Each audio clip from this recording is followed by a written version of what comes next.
De droite à gauche, ce Parlement ne représente que la corruption.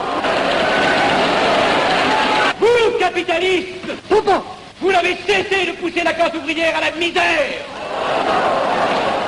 Et vous, communistes, vous avez cessé d'exploiter cette misère voulue par les capitalistes.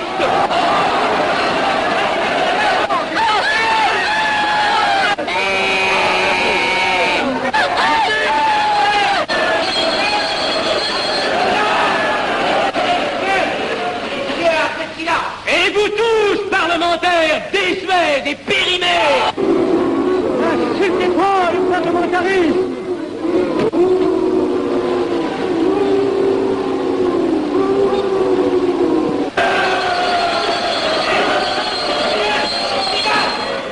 Est-ce que je vais te dire ça? Continuez, monsieur Axel. Messieurs, je n'ai plus rien à dire. J'ai eu conscience de vous dire quelques vérités, peut-être désagréables, mais utiles. Non, ce ne sont pas quelques interruptions qui m'arrêteront. La communauté française ne se bâtira pas sur le conflit de la vieille bourgeoisie égoïste et du peuple affamé. C'est pourquoi je ne voterai pas ce projet, qui donne satisfaction au capitalisme international et serait le bon prétexte pour les communistes à accentuer nos divisions. Je ne le voterai pas. Je serai sans doute le seul à ne pas le voter, car il semble que par une étrange aberration, la Chambre tout entière soit prête comme toujours à trahir l'intérêt français au bénéfice de certains intérêts internationaux très particuliers.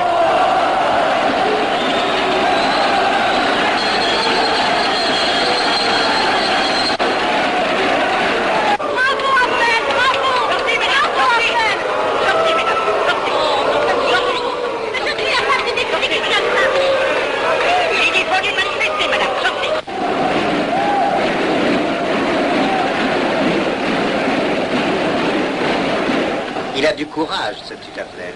Ces petits nationaux trop puritains nous font perdre notre temps. Il faudrait l'éduquer un peu. De quelle loge est-il? Il n'est pas de chez nous, mon frère Dubois. Tout s'explique. Voilà un garçon intelligent qui a besoin d'une méthode et de conseils. Présentez-le donc. Il est sensible, il faudra procéder avec précaution. Envoyez-lui la rivière, il saura le persuader. J'y vais.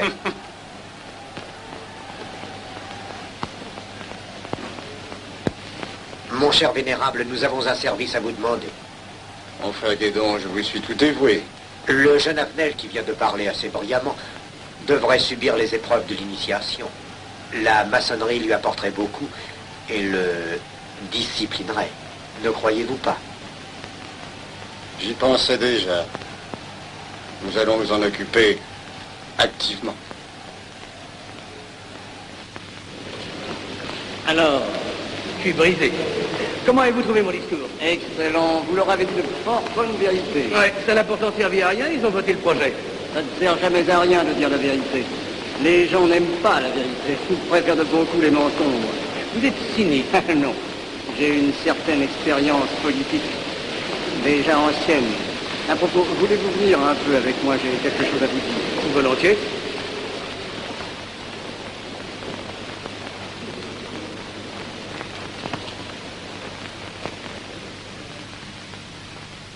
Oui, voyons, je voulais vous dire, si nous reprenions notre conversation sur la franc-maçonnerie, vous m'aviez dit l'autre jour que vous étiez curieux de connaître cette association. Ah oui, on en dit tantôt du bien, tantôt du mal.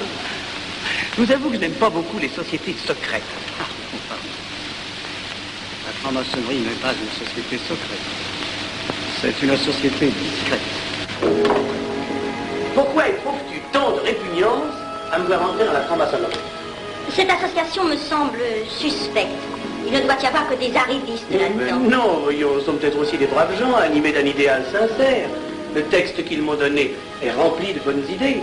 Tu me diras que ça n'est qu'un programme affiché à l'entrée. Mais il me paraît loyal. Tu es un honnête homme, mon chéri. Mais tu as un grand défaut. Ah, et lequel? Tu ne vois jamais le mal. Tu imagines que les autres sont bons comme toi-même. C'est pourquoi tu as toujours des déceptions. N'importe, je suis décidé à tenter cette expérience. Alors fais-la. Je souhaite me tromper. Quand vas-tu te présenter chez tes gens? Mercredi. Déjà.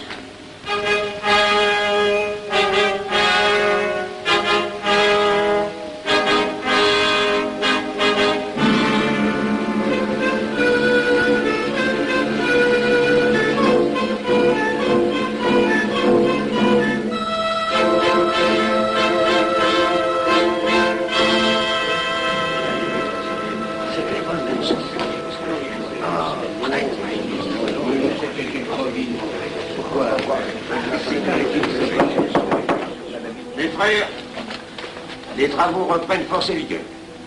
La tenue du comité a voté l'interrogatoire du profane Avnet. Nous allons lire les rapports confidentiels de nos enquêteurs. Pierre Avnet, né en 1902 à Laval, a fait sa première communion. Oh, mon frère Bénédicte, vous en prie. Mais déclare ne pas pratiquer régulièrement. A même cessé de fréquenter l'église. Très bien. Mais s'avoue spiritualiste.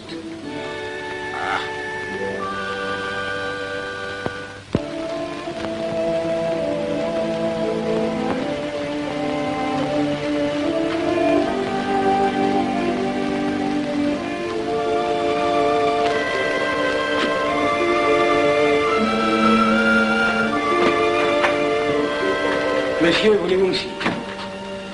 Permettez-moi de vous barrer les yeux. Mes frères, le profane Avenel, qui nous est recommandé par notre frère Gainsbourg, vice-président de la Chambre, est député. Cela ne nous impressionne pas. Nous devons surtout examiner ce qu'il pourra apporter à la franc-maçonnerie. Il nous faut des gens qui servent notre ordre et contribuent à sa puissance. Pour l'instant, il paraît afficher des idées nationales un peu trop absolues. Mais enfin, je voudrais vous prévenir d'une chose. Comme il est de notre intérêt de tenir en main un grand nombre de parlementaires, il vaudrait peut-être mieux ne pas lui poser des questions qui pourraient le choquer.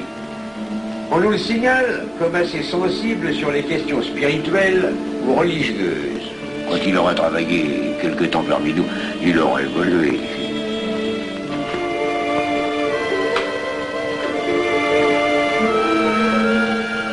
Et voilà, le silence le plus absolu, mes frères. Qui frappe ainsi régulièrement à la porte du temple? C'est un profane qui demande à être interrogé, vénérable maître. Faites entrer le profane.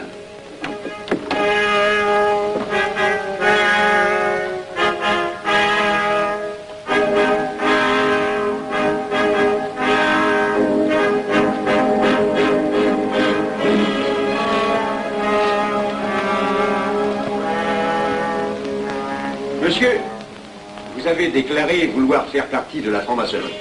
Mais nous désirons savoir qui vous êtes.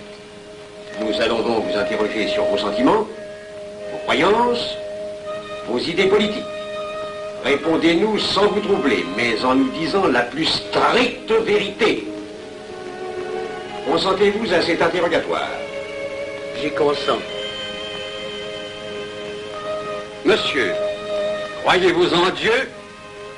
Et pourquoi? Il semblait être déçu par ce premier contact avec la maçonnerie. Mais l'interrogatoire est assez pénible. J'ai dû paraître ridicule. Vous vous trompez. D'autres qui sont passés avant vous ont moins bien répondu. Vous avez été reçu avec une majorité convenable, 16 voix contre 10. Comment, j'ai eu 10 voix contre moi? Non, non. 2 seulement.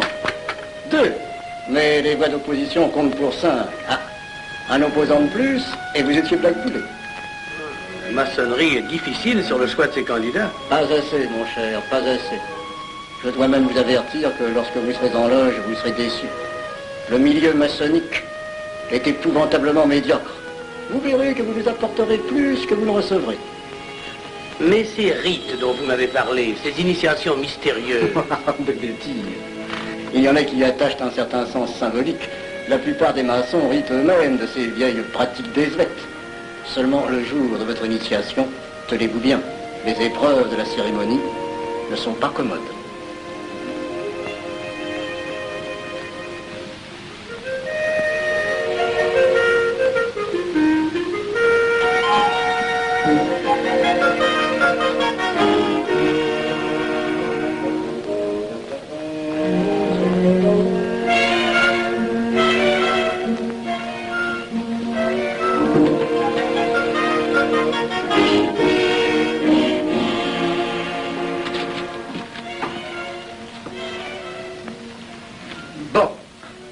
Attendez à la buvette, là. On viendra vous chercher. Mais c'est entendu, mon cher, je m'occupe de ton affaire. Tu peux compter sur moi. Mais c'est entendu. Excuse-moi, la nuit va commencer, je suis un peu en retard.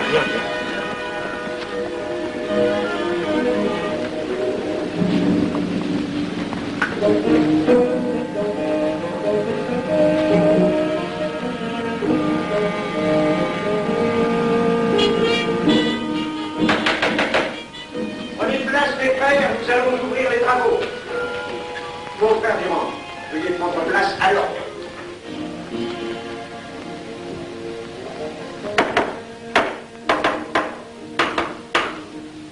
Frère premier surveillant, êtes-vous franc-maçon? Mes frères me reconnaissent comme tel, vénérable maître. Frère second surveillant, quel âge avez-vous? 3 ans, vénérable maître. Frère premier surveillant, quel est le premier devoir d'un surveillant en loge? Vénérable maître, c'est de s'assurer que le temple est couvert. Veuillez vous en faire assurer par le frère couvreur.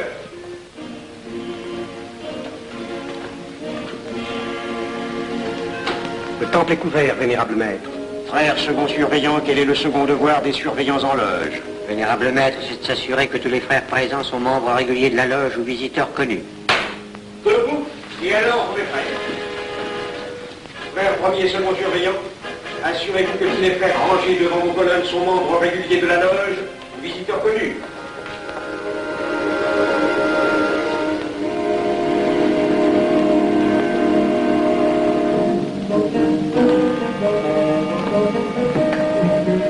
Vénérable maître, les frères qui décorent l'une et l'autre colonne sont membres réguliers de la loge ou visiteurs connus. Il en est de même à l'Orient. Frère premier surveillant, à quelle heure les francs-maçons opèrent-ils leurs travaux? À midi, vénérable maître. Quelle heure est-il, frère second surveillant? Il est midi, vénérable maître. Puisqu'il est l'heure du travail, frère premier et second surveillant, invitez les frères de vos colonnes à se joindre à vous et à moi pour ouvrir les travaux de la respectable loge des enfants de l'univers Orient de Paris, au grade d'apprenti, en la forme accoutumée. À moi, mes frères, par le signe, la triple batterie et l'acclamation.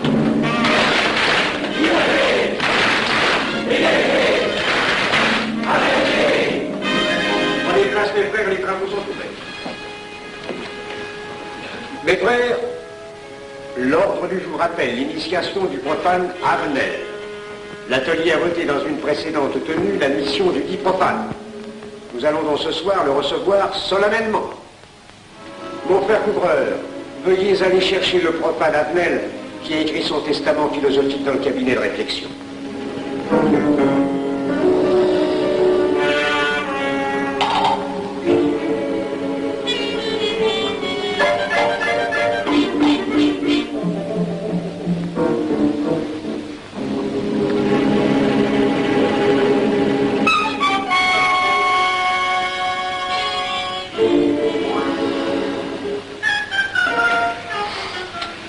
Rigolo leur truc. Monsieur, veuillez me suivre.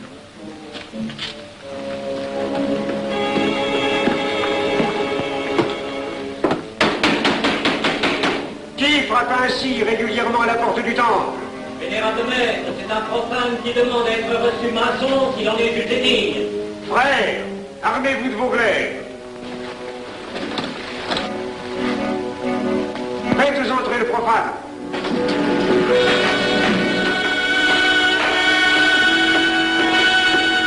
Laissez-vous, monsieur.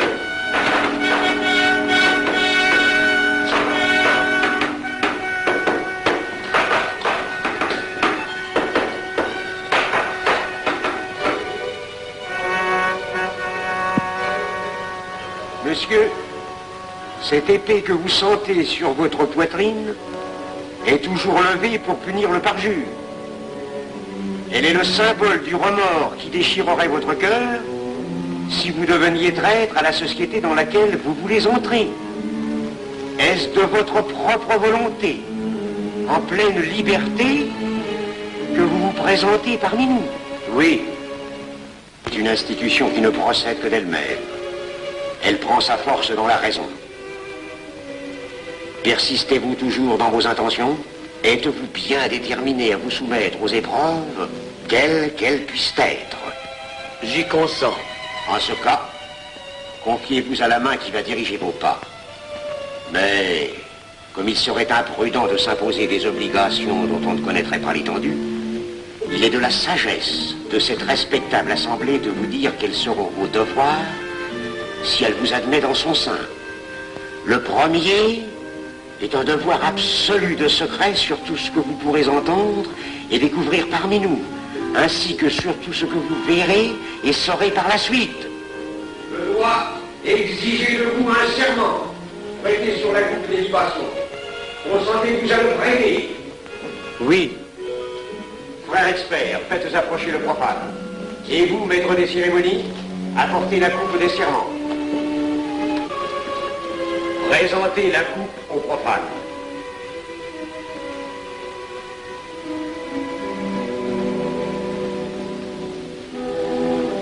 Prononcez avec moi le serment.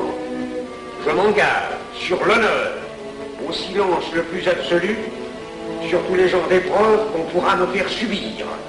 Je m'y engage. Vous devez connaître toute l'importance d'un serment.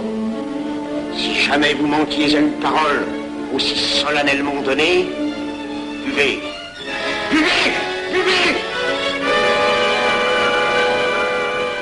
Que ce breuvage amer soit pour vous le symbole de l'amertume et du remords que laisserait dans votre cœur le parjure qui aurait souillé vos lèvres. Frère expert, emparez-vous du profane et faites-lui faire son premier voyage.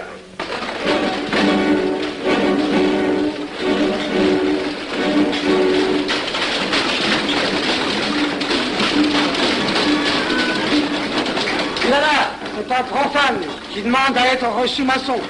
Comment ose-t-il l'espérer? C'est qu'il est libre et de bonne mœurs. Puisqu'il en est ainsi, qu'il passe.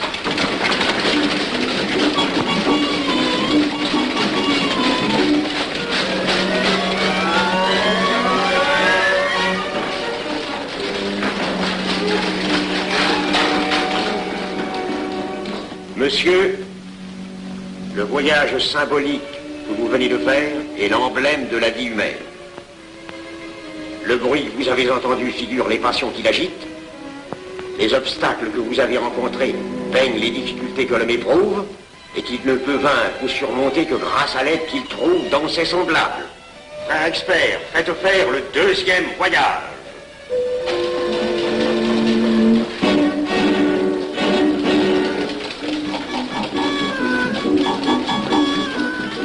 Qui va là? C'est un profane qui demande à être reçu maçon. Comment ose-t-il l'espérer? C'est qu'il est libre et de bonne mœurs. Puisqu'il en est ainsi, qu'il passe, et qu'il soit purifié par l'eau.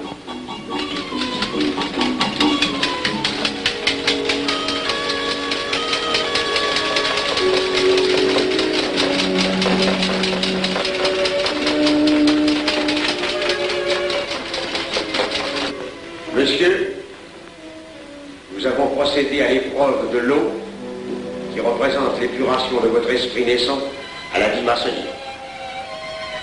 Votre cœur doit être limpide comme l'eau pure. Frère expert, faites faire le troisième voyage.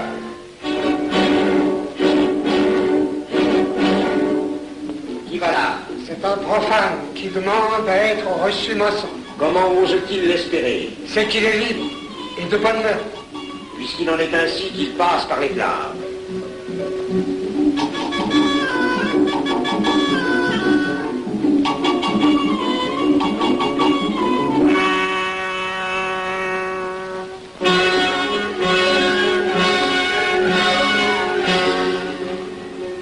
Monsieur, les flammes dont vous avez été environné ont achevé vos épreuves.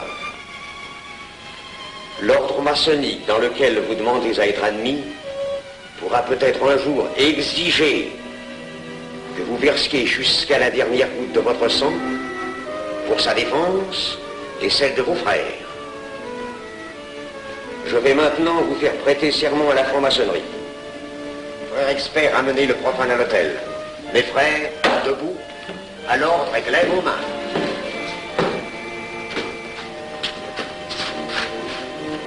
Moi, Pierre Avenel. Moi, Pierre Avenel, De ma propre et libre volonté, de ma propre et libre volonté. En présence de cette respectable assemblée de maçons. En présence de cette respectable assemblée de maçons, Je jure et promets solennellement. je jure et promets solennellement De ne jamais révéler aucun des mystères de la franc-maçonnerie qui vont m'être confiés. de ne jamais révéler aucun des mystères de la franc-maçonnerie qui vont m'être confiés. Quelle idée saugrenue ton mari a-t-il de se faire recevoir franc-maçon? Je lui ai déconseillé tant que j'ai pu, mais tu sais comme il est entêté. Il va se trouver dans un milieu d'arrivistes si médiocre. On l'a pourtant bien prévenu. Pourvu qu'il ne lui arrive rien. Il y a tant d'histoires qui courent sur le compte de ces sociétés secrètes. Ne t'inquiète pas, Pierre. Il saura se tirer d'un mauvais pas. C'est prudent. Pas assez. Monsieur, le serment que vous venez de prêter ne vous donne-t-il aucune inquiétude? Consentez-vous à le renouveler lorsque vous aurez reçu la lumière? Je le renouvellerai.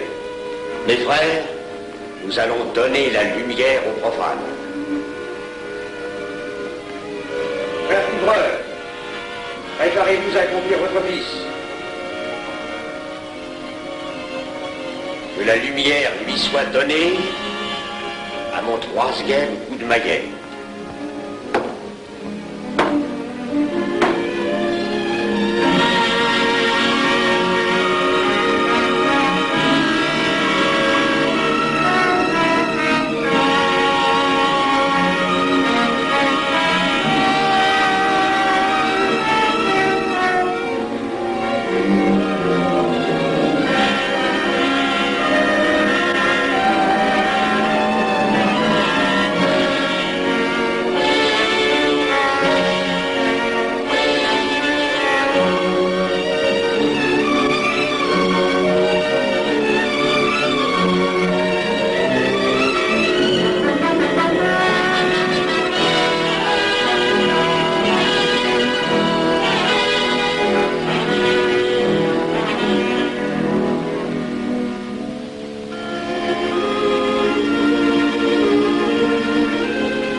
Néophyte, ces glaives que vous voyez tourner vers vous vous annoncent que tous les maçons voleront à votre secours si vous respectez et si vous observez nos lois. Mais ils vous annoncent aussi que si vous trahissez votre serment, vous n'échapperez pas à la vengeance de tous les frères répandus sur la surface du globe et qui ont juré de punir le parjure.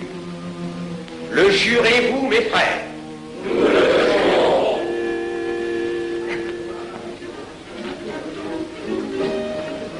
Mes frères, à la santé de notre nouveau frère. À votre santé.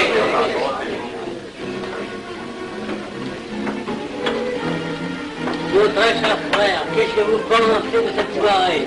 Eh bien, c'est curieux. Cette cérémonie est très impressionnante. Mon cher frère, pourrais-je vous laisser ma carte au cas où vous auriez besoin de mes services? Je vends de tout, de la bonne et des chaussures, du savon à des prix invraisemblables. Tu permets, mon cher Lévi-Stein? Je t'en prie. Mon frère Avenel, nous allons bientôt vous mettre à contribution. Oui, un de nos amis de notre loge voudrait un bureau de tabac. Le Grand Orient est submergé de monde en ce moment. Avec vous, ça ira peut-être un peu plus vite. Volontiers. Je vous remercie. Ah, dans quelque temps, je vous parlerai aussi d'une autre affaire. Depuis plusieurs années, j'ai droit à la Légion d'honneur. Je ne m'en suis jamais occupé, je n'ai pas voulu déranger nos amis pour ça. On leur demande déjà tellement de choses, n'est-ce pas? Vous m'aiderez? À votre service. Merci beaucoup. Alors, au revoir. Ah non, pas comme ça. Voyez-vous, des petits coups secs avec le pouce, là, comme ça. Pom, pom, pom. Essayez. Pom, pom, pom. Et ben voilà. Avec ce signal-là, on ouvre toutes les portes.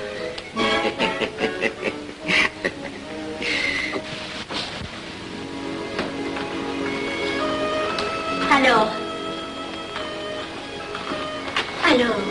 content? Bon.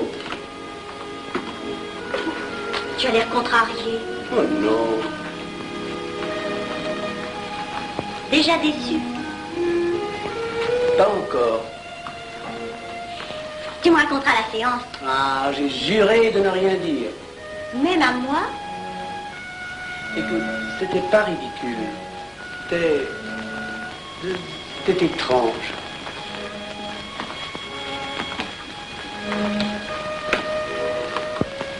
Mon chéri. Oh, mon chéri, c'est idiot, mais j'ai peur pour toi.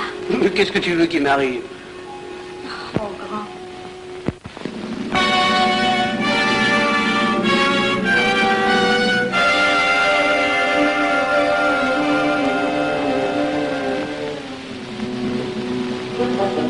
Mon très cher frère Abnel, vous êtes député. J'ai un service à vous demander. Tous les détails sur la bureauterie. Mon très cher frère, si vous pouviez m'obtenir cette place, vous me feriez plaisir. Mon cher, donnez donc un coup de téléphone au préfet, qu'il m'ôte cette contravention. Demandez la liberté, le scandale fascinateur. Mon très cher frère Abnel, j'ai besoin d'un bon témoin de moralité dans un procès. C'est un de nos frères qui passe en correctionnel. Il est bien un peu coupable, mais avec un peu d'appui. Et pour manifester cette solidarité maçonnique, je suis sûr que vous voudrez bien vivre. L'arrestation du banquier Charles Lévy. Le crime des banques coopératives. Un nouveau scandale financier. Il faut l'exclure, c'est une fripouille. Oui, évidemment, c'est une fripouille, mais puisque personne ne le sait, nous pouvons le garder parmi nous. Non. Mais je comprends très bien vos réactions, mon cher Abnel. Mais tenez, je vais vous citer un exemple. J'ai vécu pendant 20 ans en maçonnerie avec un frère que je considérais comme un escroc. Je n'ai rien dit, parce que c'était un excellent maçon. Nous ne sommes pas du même avis.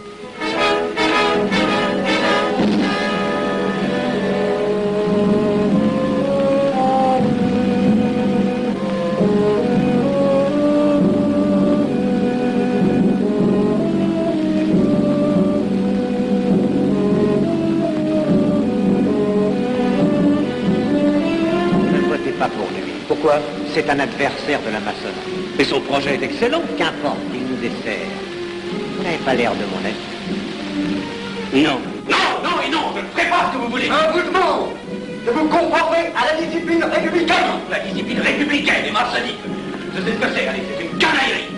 Mon frère, ne laissez pas vos paroles dépasser votre pensée. Oh, ne croyez pas que je suis en colère, non, j'ai tout mon sang-froid au contraire. Et c'est pour ça que je ne voterai pas cette loi unique.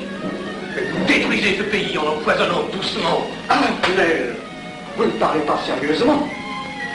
Mais vous ne comprenez donc rien.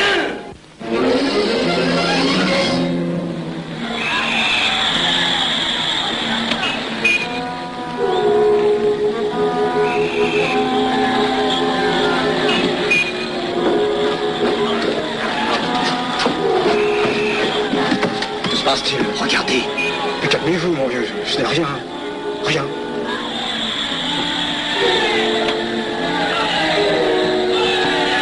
Que croyez-vous qu'on doit faire? Rien. Surtout rien. Pas de pareil cas peut attendre. Et croyez-moi, il n'y aura pas d'incident. Tous ces gens vont rentrer se coucher. Ils sont fatigués, le barculier.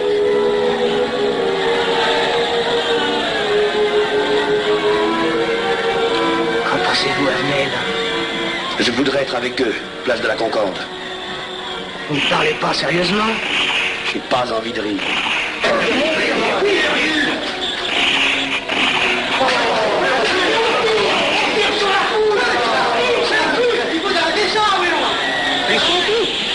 Faut arrêter ça.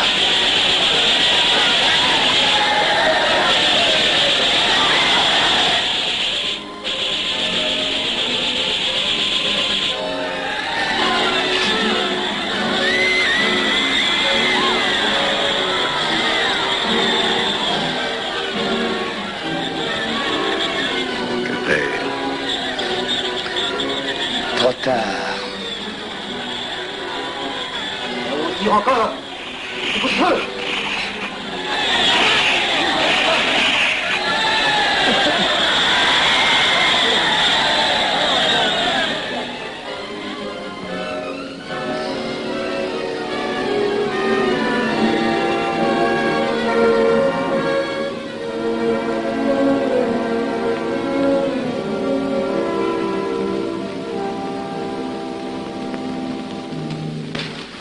messieurs, nous avons établi définitivement la liste des membres de la commission d'enquête.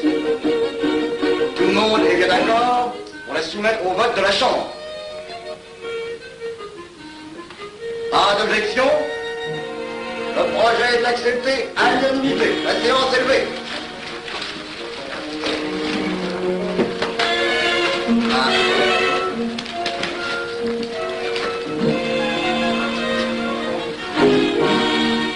Vous pensez que ça va marcher? Je ne prévois pas d'opposition. Si cela est ainsi, nous risquons de nous en tirer. Je le crois sincèrement. Nos frères députés nous attendent dans un salon voisin. Ils sont impatients de vous entendre. Allons-y. Arnel. À propos, cher ami, je vous ai mis d'office dans la commission d'enquête. Moi, pourquoi? C'est indispensable. J'ai besoin de vous. Venez avec nous. Vos amis nous attendent.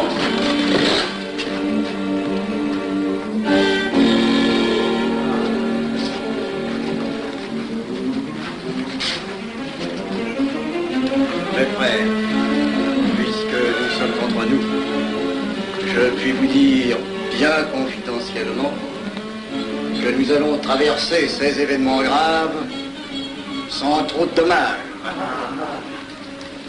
La commission vient d'accepter tout à l'heure les listes que nous avons proposées pour la commission d'enquête. Beaucoup de nos adversaires en font partie, mais dans l'ensemble, les maçons sont encore en majorité. Rassurez-vous donc, ni la République ni la maçonnerie ne sont perdues. Elles ont traversé une crise grave. Elles sortiront renforcées de cette épreuve. Merci.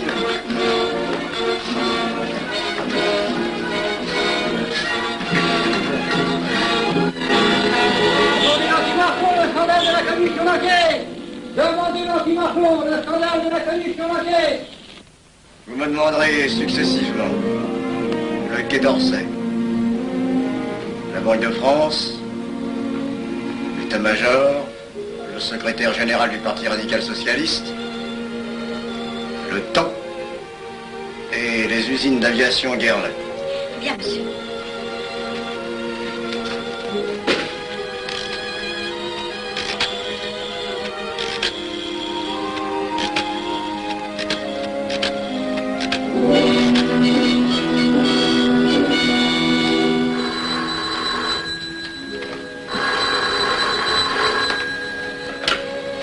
Allô, le chef de cabinet du ministre.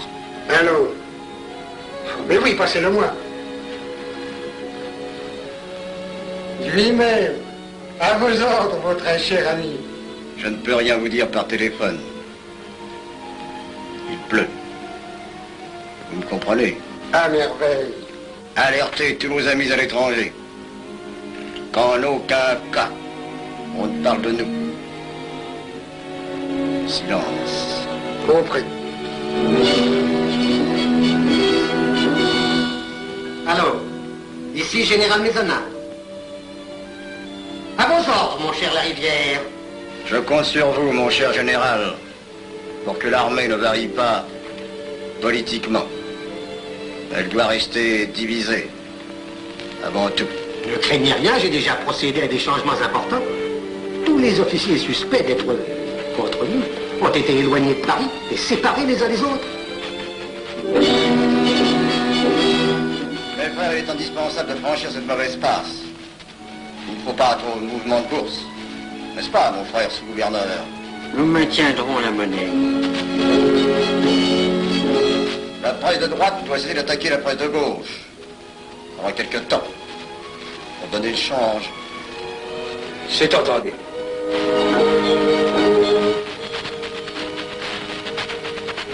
Les partis de gauche doivent faire entente avec ceux du centre. Et ceux de l'extrême gauche. De la sorte, nous contrôlons le peuple. Bloc populaire. Mieux. Front populaire. Bien. Quant à vous, mon cher Garlet, j'ai reçu ce matin une communication de l'étranger. On nous demande d'envoyer immédiatement du matériel d'aviation en Espagne. Moyennant quoi nous aurons tous les appuis politiques nécessaires. Même nos prototypes. Surtout nos prototypes. Ne croyez-vous pas que ce serait dangereux pour notre défense nationale? Faites ce que je vous dis.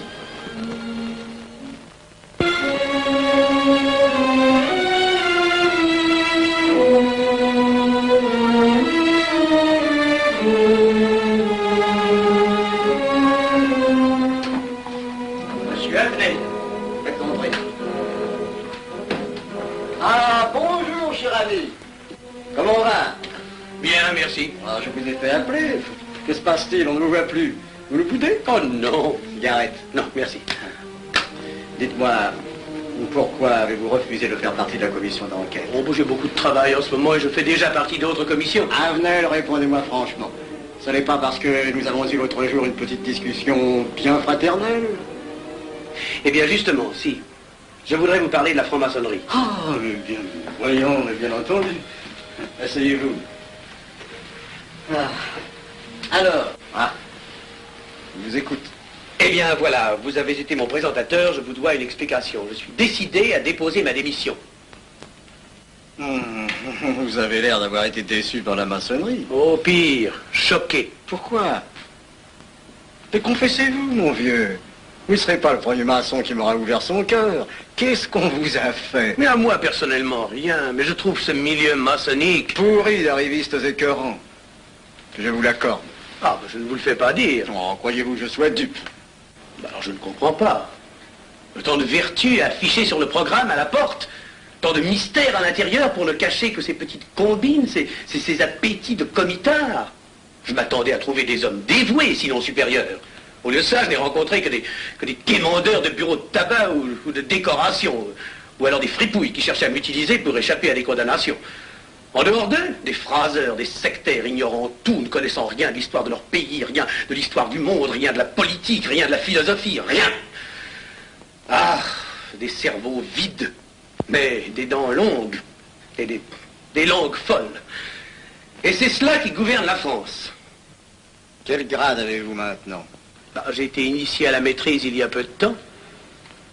Eh bien, si vous avez le courage de vivre encore quelques années dans la médiocrité des ateliers bleus, vous passerez ensuite aux ateliers supérieurs. C'est mieux? C'est autre chose. Voyons, vous êtes 33e, n'est-ce pas? C'est le grade le plus haut dans la maçonnerie. Mon petit Avenel, je vais vous révéler, quoique je ne le doive pas, ces fameux secrets maçonniques dont on fait tant de mystères. En maçonnerie, on cache tout aux petites gens. En bas, vous ne savez rien. En haut, vous commencez à voir un peu plus clair dans le jeu mondial. Moi-même, je ne suis pas totalement éclairé sur les intentions des dirigeants de notre ordre. Et quand je dis dirigeants, je me trompe. Il n'y a pas de chef chez nous. Il n'y a que des exécutants. Je suis un pion sur un échiquier, j'accomplis une fonction. Je reçois des messages. J'obéis. Je transmets. J'agis. Mais qui dirige? Personne. C'est beaucoup plus compliqué et simple en même temps qu'on ne pense. Qu'est-ce que la maçonnerie? Des groupes d'hommes qui se sont réunis aux quatre coins de l'univers pour enserrer le monde dans un réseau aux mailles infranchissables. Nous sommes 50 000 en France, 500 000 en Angleterre, 3 millions en Amérique, c'est peu. Mais c'est énorme, parce que nous formons un bloc uni d'une seule volonté. Nous rayonnons partout, nous commandons partout. Ici, 300 parlementaires sont francs-maçons. En Angleterre, le roi fait partie de notre ordre. Aux États-Unis, le président est 32e. Il n'y a pas un pays où nous n'ayons nos appuis secrets, nos hommes, nos banques, nos groupes dévoués. Et ceci n'est rien. Je ne vous montre là de la maçonnerie que la puissance physique. Il y a peut-être autre chose. Mais quoi? Une doctrine supérieure. Une antique expérience des forces du monde qui nous permet de pousser les peuples tantôt vers la vie, tantôt vers la mort, quand il le faut. La mort? Je croyais la maçonnerie attachée à la paix. À une certaine paix. Notre paix. Sinon,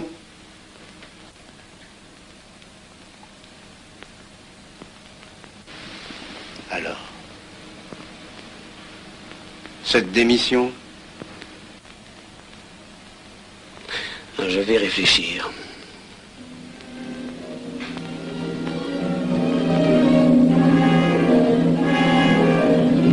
Alors, il n'y a qu'une solution, la guerre. Pour réussir à déclencher la guerre, la maçonnerie a besoin de tous ses hommes. Sur combien de voix pouvons-nous compter à la Chambre? Nos frères parlementaires sont à peu près tous sûrs. Sauf un que j'oserais nommer, car il fait partie de notre loge. Qui donc? Avenel. Il tient des propos contre le Grand Orient qu'il accuse de vouloir déclarer la guerre à l'Europe. Je n'ai jamais eu confiance en ce type-là. C'est une faute de l'avoir laissé entrer ici. Nous pouvons encore leur amener de meilleurs sentiments. D'autres que vous réussissiez. Qui sait? Nous avons peut-être les moyens pour ça.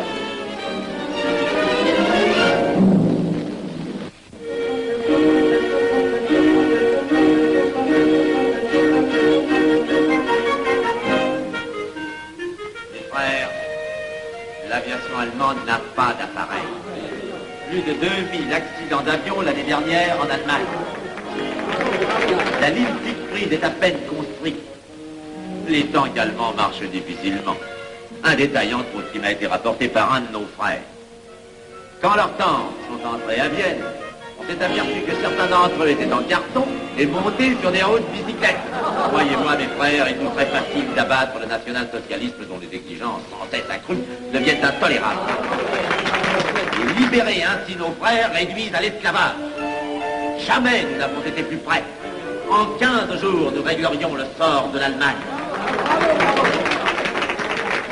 Notre loi régirait l'Europe définitivement.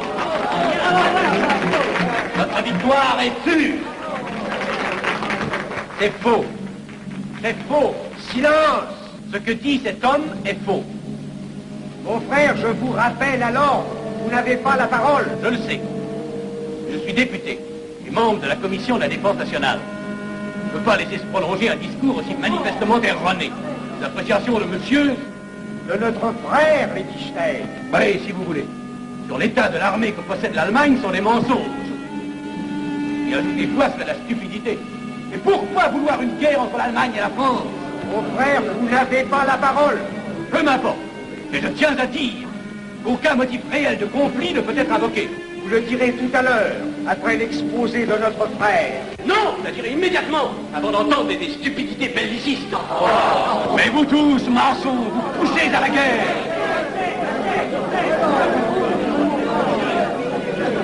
Pour que ce pays soit gouverné par vos lois, par les Juifs, et la maçonnerie surtout.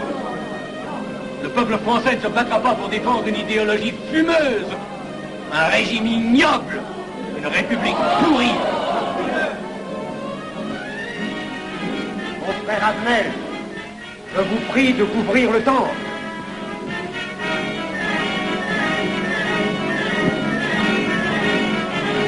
Vous êtes tous des menteurs et des faussaires. Tout chez vous n'est qu'une sinistre comédie.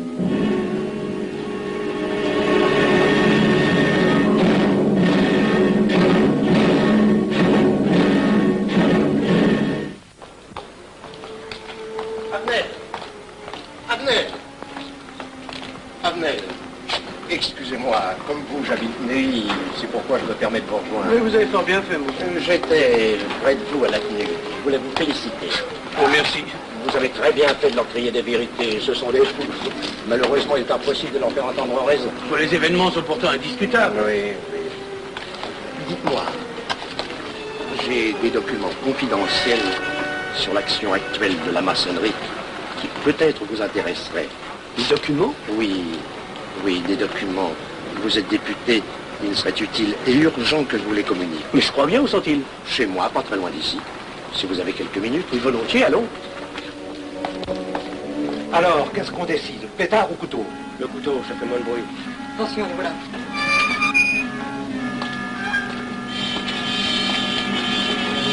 Un instant, je vais voir si...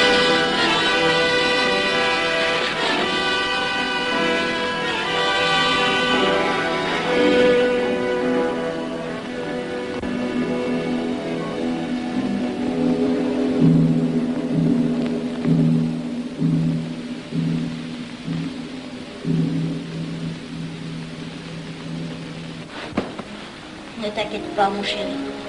Tu guériras vite. Le docteur a dit maintenant que j'ai été sauvée, à condition d'être sage.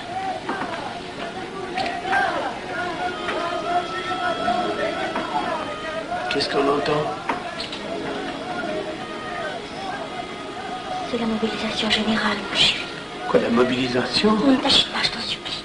Je n'aurais pas dû te le dire, mon Dieu.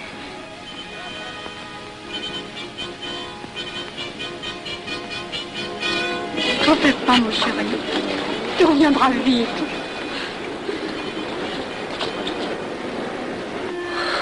Les brutes. Ils sont arrivés. Ils ont réussi à déclencher leur guerre. Oh, ne bouge pas. Tes plaies sont à peine fermées. Si j'étais pas tombé sous les coups de ces criminels, j'aurais peut-être pu arrêter ça. Mais non, tu n'aurais rien pu empêcher, mon chéri. Ces hommes sont plus forts que toi. Ils ne t'auraient pas manqué.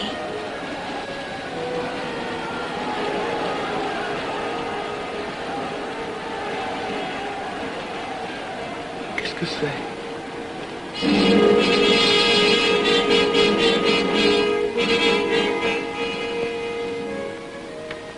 Les malheureux. S'ils savaient ce que je sais.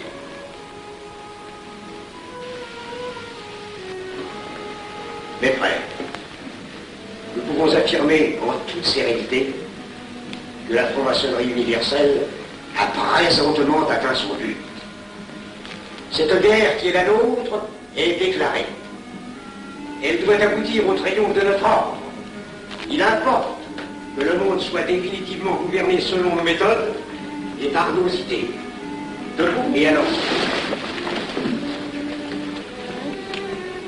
Frère premier surveillant, à quelle heure ferme-t-on les travaux? À minuit, vénérable maître. Quelle heure est-il, frère second surveillant? Minuit, vénérable maître. Puisqu'il est minuit et que nous avons accompli notre œuvre, je déclare les travaux clos avant toute ma guerre. Retirons-nous en paix, mes frères, sous la loi du silence.